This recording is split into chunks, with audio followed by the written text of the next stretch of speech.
The summer evening in Pattaya was ablaze with neon lights and the rhythmic beats of music echoing across the beach.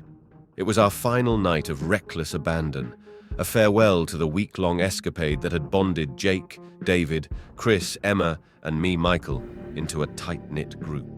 The air was thick with laughter, and the heady scent of salt water mingled with grilled seafood. As the night wore on, we found ourselves lounging near the water's edge, reminiscing about the adventures we had shared. The distant thump of bass from a nearby beach party provided the soundtrack to our reflections. Our voices carried with the sea breeze, blending into the symphony of Pattaya's nightlife. Then, in a surreal twist of fate, my gaze caught something out of place, a figure bobbing face down in the water just beyond the breaking waves. Instinct ripped through me like an electric shock. "Guys, look!" I shouted, pointing urgently toward the sea. Confusion and concern etched onto their faces. My friends followed my gaze. Emma gasped, her hand instinctively covering her mouth. "Is that—" David began, his voice trailing off in disbelief. Each of us froze for a heartbeat, grappling with the sudden shift from revelry to somber reality. Without waiting for another moment, I dashed toward the water's edge, shedding my flip-flops in a frantic rush. The sand burned underfoot, but my urgency overshadowed any discomfort. With every step closer to the shoreline, my heart pounded harder, a drumbeat of urgency. The figure seemed to float eerily, unmoved by the gentle lapping of the waves. Adrenaline surged as I plunged into the warm embrace of the sea. It enveloped me, a stark contrast to the night's festivities now overshadowed by a sense of urgency and dread. Reaching the floating form, I hesitated for only a fraction of a second before turning it over. My worst fears were confirmed in that agonizing moment. It was a young man, his eyes closed, his body limp against the current. The sea around us suddenly felt colder and heavier, as if burdened by the weight of this tragic discovery. He's gone!" I managed to choke out, my voice raw with disbelief and sorrow. His lifeless face was a stark reminder of the fragility of existence, even amidst the vibrancy of Pattaya's nightlife. Behind me, my friends gathered, their expressions a mosaic of shock and sorrow. Chris muttered a quiet curse, while Emma's eyes filled with tears she struggled to contain. We were helpless witnesses to a scene that none of us could have anticipated, united in grief and stunned silence. Amidst the turmoil, I noticed a man standing at the water's edge, his hands trembling as he clutched a worn photograph in a battered frame. His anguish was palpable, a silent scream that echoed over the relentless crash of the waves. His presence spoke volumes, a poignant reminder of lives touched and irrevocably changed by this tragic event. At that moment, Pattaya's glittering facade shattered, revealing the undercurrents of grief and loss that lurked beneath its surface. The night, once filled with promises of joy and celebration, now hung heavy with the weight of a life cut short. Our final night together had become a poignant marker of mortality, forever etched in our memories amidst the neon glow and rhythmic beats of Pattaya's shores. The night air hung heavy with unspoken words as we stood on the edge of the shore, grappling with the reality of what had just transpired. The sounds of the party music seemed distant now, muted by the solemnity that enveloped us. The gentle lapping of the waves provided a melancholic backdrop to our stunned silence.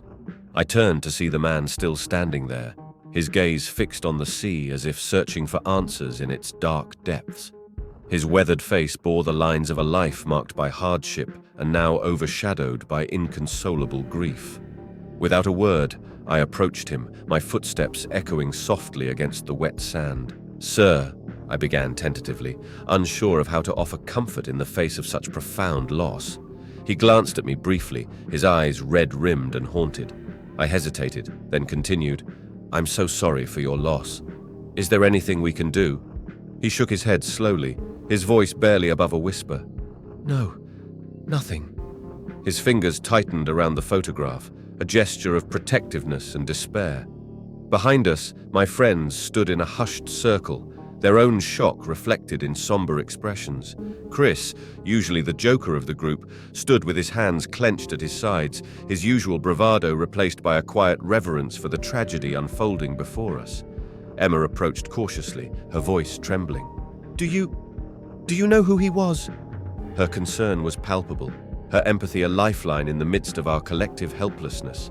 The man shook his head again, his gaze distant. "My son," he murmured, his words weighted with a grief that threatened to consume him. He was everything to me." I struggled to find words that could possibly offer solace. What could I say to ease the anguish of a father who had lost his child to the merciless sea? The answer eluded me, leaving only a profound sense of inadequacy. As the minutes stretched into an eternity, the man finally turned away from the water, his steps heavy with resignation. Without another word, he walked slowly up the beach, disappearing into the night with the weight of a world shattered. In the aftermath of his departure, a silence settled over us, punctuated only by the distant murmur of the waves. Each of us grappled with our own emotions, the enormity of the tragedy casting a long shadow over our carefree days in Pattaya. We should call someone," David suggested quietly, breaking the silence that had settled like a shroud.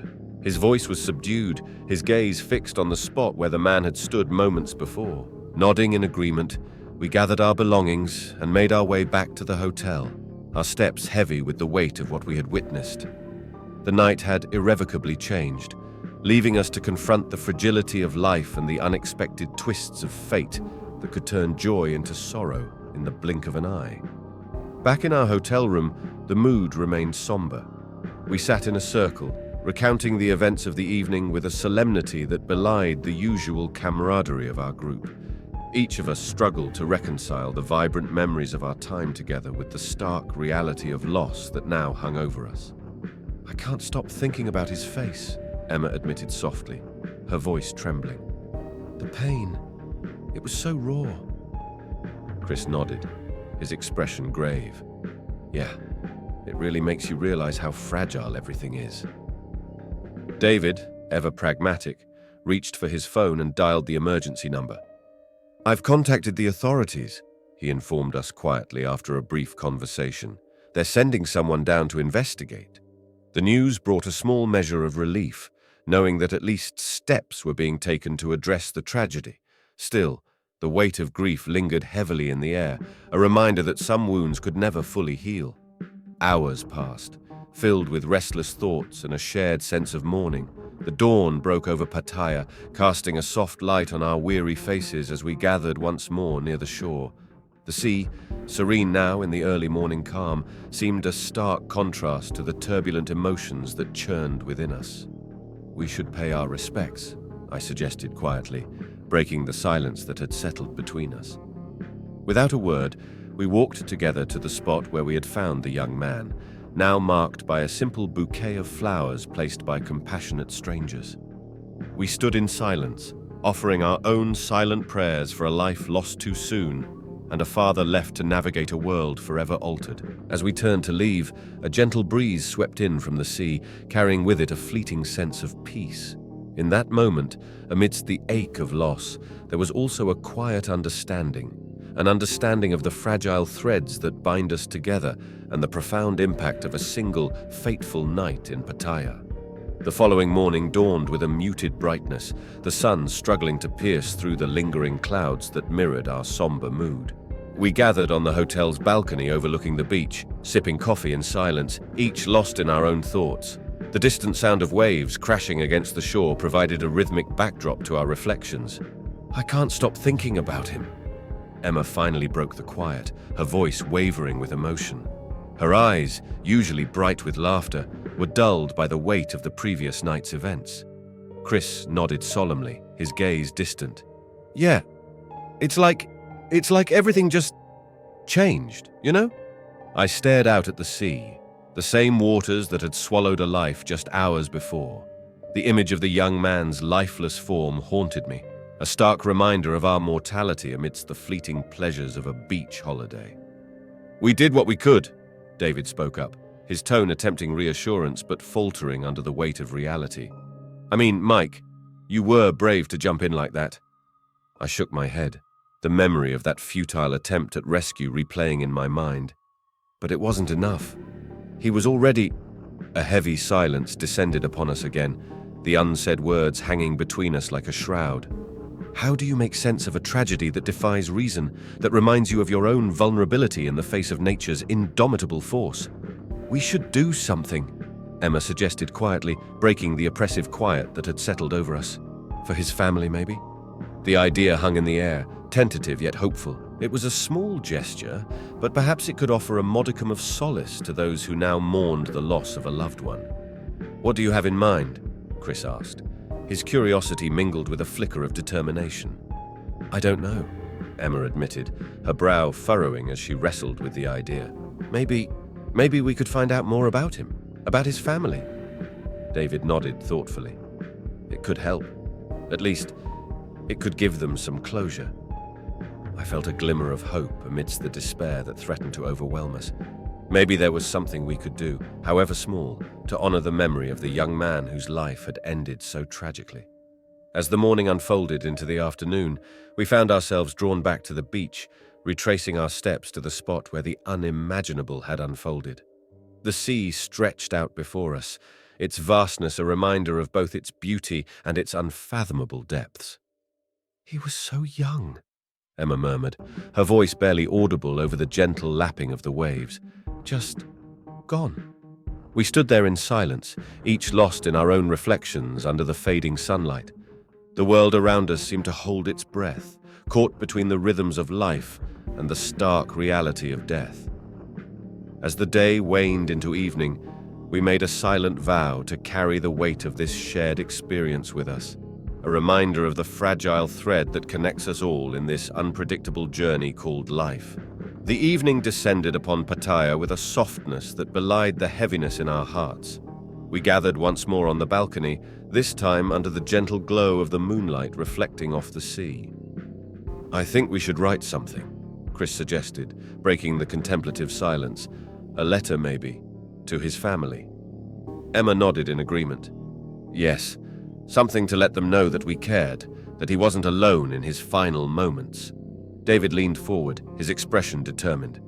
I'll see if we can find any information at the hotel. Maybe the staff knows something about him, or how to contact his family. We spent the rest of the evening drafting a heartfelt letter, each of us contributing words of sympathy and remembrance. It was a small gesture, yet it felt like a necessary step in acknowledging the tragedy that had touched us all. As the clock ticked past midnight, we finally sealed the letter in an envelope, ready to deliver it to the hotel staff in the hopes that they could forward it to the young man's family. I hope this brings them some comfort, Emma whispered, her eyes glistening with unshed tears. Chris placed a comforting hand on her shoulder. It's all we can do now, but I believe it matters. In the quiet hours before dawn, we left the envelope at the front desk, accompanied by a note explaining our intentions. It was a gesture born of empathy and a desire to reach across the vast expanse of grief that now separated us from the young man's family. As we returned to our rooms, the weight of the night's emotions settled over us once more. Yet amidst the sorrow, there was also a quiet sense of solidarity, that in facing tragedy together, we had forged a bond that transcended our brief time in Pattaya. The moon hung low in the sky, casting a gentle glow over the beach, where just a day ago, laughter had filled the air. Now, under its watchful gaze, we found solace in each other's company, united in our reflections under the moonlight. The days that followed the tragic discovery blurred into a mix of restless nights and restless days. Each of us grappled with the weight of what we had witnessed, haunted by the memory of the young man who had lost his life in the waters that had drawn us all to Pattaya. Unable to shake off the feeling of helplessness, I found myself drawn to the local newsstands, scanning the headlines for any mention of the incident. It was there, buried amidst stories of tourist attractions and local events, that I found a brief mention of the drowning. He was from Florida, I announced to my friends later that afternoon, the newspaper article crumpled in my hand. His name was Jason Miller. Emma looked up from her phone, her brow furrowed in concern. Did it say anything about his family? I shook my head, disappointment mingling with a renewed determination. No, just that he was vacationing here. But maybe we can find more online. Chris leaned forward, his interest piqued. Like what? Social media or something? David nodded thoughtfully. It's worth a shot. Maybe we can reach out to someone who knew him, get in touch with his family. The idea took root, fueled by the desire to offer some semblance of closure to Jason's loved ones. With a shared sense of purpose, we retreated to the hotel's lobby, armed with laptops and smartphones, and began our search. Hours passed in a blur of clicks and searches, and each lead met with frustration or hope. Finally, Emma let out a triumphant exclamation, causing heads to turn in our direction. "I found something!" she exclaimed, her eyes wide with excitement and relief. "A memorial page on Facebook. His family's been posting updates." We crowded around her, peering at the screen as she scrolled through heartfelt messages and photos of Jason, his smile a stark contrast to the grief that now enveloped those who had loved him. "They're back in Florida," Emma continued, her voice softening with empathy. "Maybe we should reach out." There was a collective nod of agreement, a silent acknowledgement of the responsibility we felt towards Jason's memory. With hesitant fingers, I composed a message, offering condolences and explaining who we were and how we had come to know of Jason's tragic passing. Minutes stretched into eternity as we waited for a response, each second punctuated by the realization that our words, however well-intentioned, could never fully bridge the chasm of loss that Jason's family now faced. And then, as the sun dipped below the horizon and the day gave way to dusk, a notification pinged on Emma's phone. She hesitated for a moment, then opened the message, her eyes scanning the screen as tears welled up in her eyes. They replied, she whispered, her voice trembling with emotion. "They want to meet us." The air was thick with anticipation and nervous energy as we stood outside the quaint beachfront cafe where we had agreed to meet Jason Miller's family. The scent of freshly brewed coffee mingled with the salty tang of the sea, creating a backdrop that seemed both comforting and surreal. "They should be here soon," David remarked, breaking the tense silence that had settled over us. His hands fidgeted with the hem of his shirt, a reflection of the unease we all felt. Emma nodded, her gaze drifting towards the horizon where the sun was beginning its slow descent. "I hope we can offer them some comfort," she murmured softly, her voice laced with empathy. Chris, usually the most vocal among us, remained uncharacteristically quiet. His eyes darted nervously from person to person passing by, a stark contrast to his usual confident demeanor. And then, amidst the ebb and flow of the bustling beachfront, a figure approached us, a middle-aged woman with weary eyes and a hesitant smile. Behind her stood a man whose resemblance to Jason was unmistakable, his features etched with grief yet softened by gratitude. "Thank you for reaching out," the woman spoke first, her voice trembling with emotion. "I'm Jason's mother, Maria, and this is my husband, Robert." I stepped forward, extending a hand in greeting, the weight of our shared sorrow hanging heavy in the air. "I'm Michael," I introduced myself, my voice catching slightly. "We're so sorry for your loss." Maria's eyes filled with tears, her hand gripping mine tightly. "Thank you. Thank you for trying to help him," she choked out, her voice thick with unshed tears. Robert cleared his throat, his voice rough with emotion. "Jason, he was our only son," he began, his words faltering under the weight of grief. "He loved the ocean, but we never expected." The unspoken anguish hung between us, a reminder of the fragility of life and the unexpected turns it could take. We listened in silence as Maria and Robert shared memories of Jason, a young man full of dreams and laughter, whose absence now echoed painfully in their lives. "We didn't even know he was in Thailand," Maria admitted quietly, her gaze distant. "He left without telling us. He wanted to explore the world, but—" Emma reached out, placing a comforting hand on Maria's shoulder. "He touched our lives even in such a short time," she offered gently, her voice trembling with empathy. "We wanted you to know that." The evening sun cast a golden glow over our gathering, a fleeting reminder of the beauty that still existed amidst our collective grief. As the conversation unfolded, stories of Jason's adventures and aspirations painted a portrait of a young man whose spirit transcended the tragic circumstances of his untimely death. "We'll never forget what you've done for us," Robert said finally, his gratitude palpable in the air. "You've given us a glimpse into Jason's last moments, and for that, we're grateful."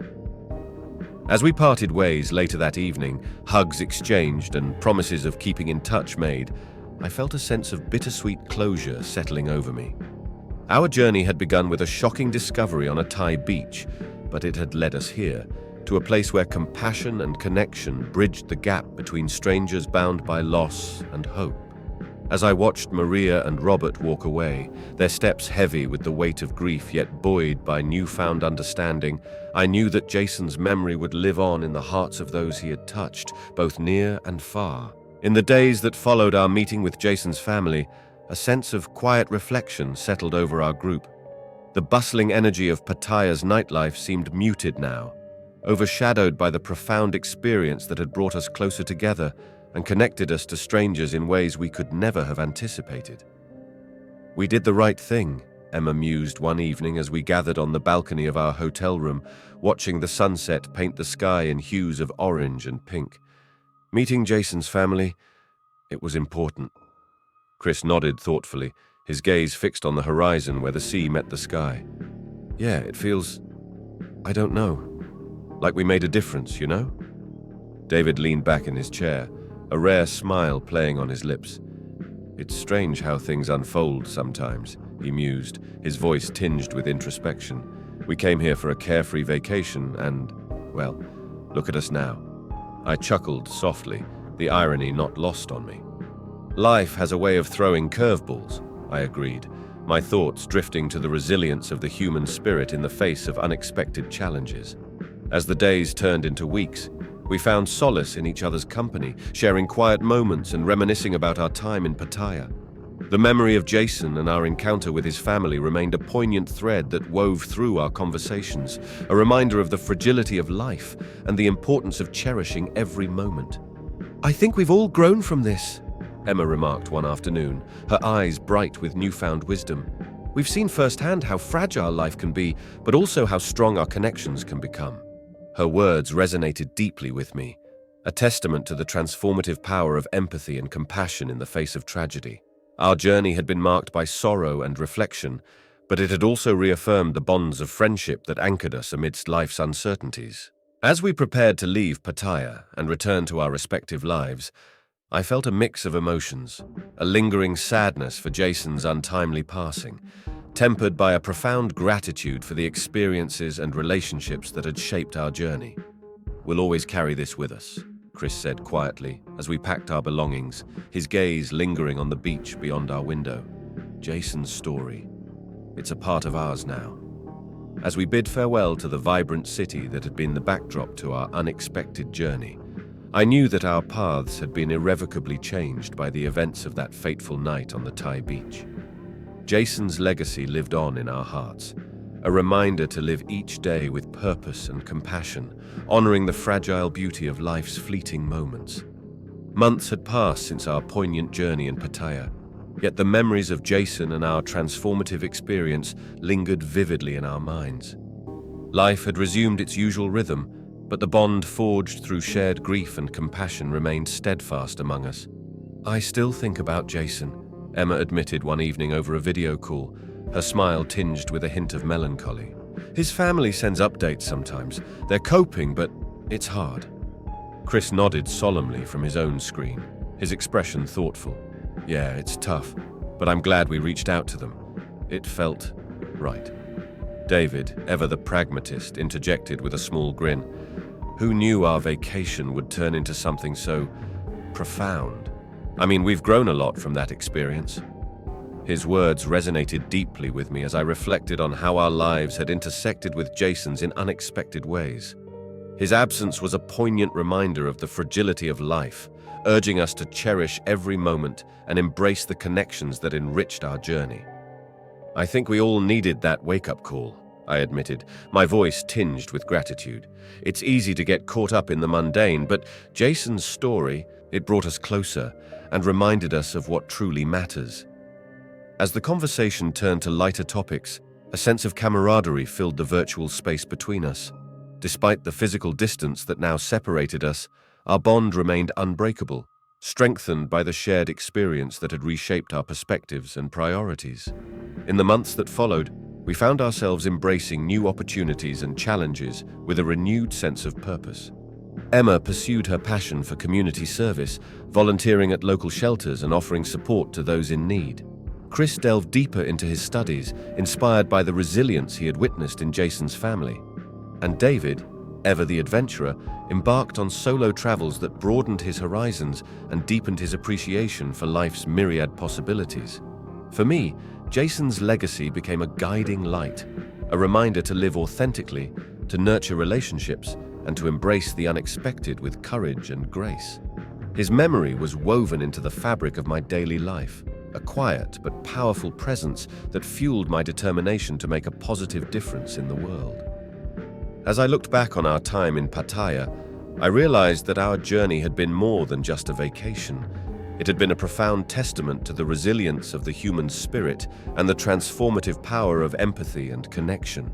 As the sun set on another day, casting a warm glow over the horizon, I felt a deep sense of peace and gratitude. Our paths had diverged, but our hearts remained intertwined, forever bound by the shared experience that had shaped us into better versions of ourselves. And somewhere, in the vast expanse of the world, Jason's spirit lived on, a beacon of hope and inspiration, guiding us forward on our individual journeys and reminding us to embrace each new beginning with open arms and a compassionate heart.